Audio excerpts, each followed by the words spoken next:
আপনি যত বেশি গোপনে ভালো কাজ করবেন, আপনার জীবনে প্রকাশ্যে তত বেশি বরকত আসবে।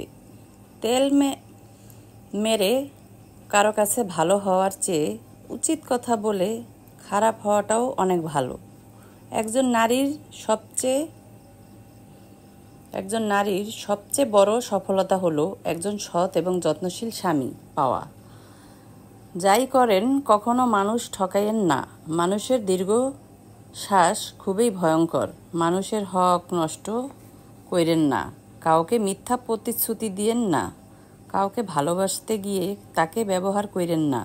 আপনি যাই করেন তার কর্মফল আপনি ভোগ করতে হবে একদিন। এটাই বাস্তব। দুনিয়াতে হোক কিংবা পরকালে হোক, একদিন আপনাকে ভোগ করতেই হবে।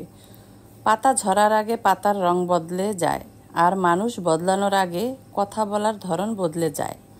স্বার্থপর মানুষ কখনোই তোমার ভালোর জন্য আসে কারণ তার কিছু দরকার। এটাই হলো বাস্তব। তারা স্বার্থপর, এটা তাকে তুমি বুঝাতেই পারবে না। যে লোক স্বার্থপর সে উল্টো তোমাকেই প্রমাণ করে ছাড়বে যে তুমিই স্বার্থপর।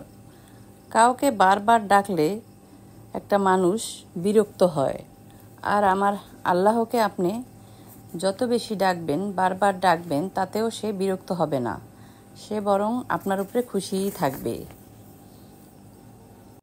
অর্থ এবং স্বার্থ, এই দুইটা জিনিসেই মানুষকে পশুর মতো করে ফেলে। তার আচার ব্যবহার হয়ে যায় ঠিক পশুর মতো। দুইটাই যার আছে, তার মধ্যে কোনো মনুষ্যত্ববোধ পাবেন না। অসুস্থ একটা পৃথিবীতে আমরা বাস করছি। আসলে কে কার ক্ষতি করব, কে কার পিছনে লেগে থাকব, এটা ছাড়া মনে হয় যে এই পৃথিবীর লোকেদের বা মানুষের কোনো কাজেই নেই। কিছু কিছু আপনজন আছে, তারা শুধু নামেই আপনজন, কিন্তু তাদের কার্যকলাপ দেখবেন শত্রুর চেয়েও ভয়ঙ্কর। আসলে বয়স বাড়ার সাথে সাথে বোঝা যায় যে ছোটবেলার জীবনটাই অনেক সুন্দর জীবন, এর মতো আর জীবন হয় না।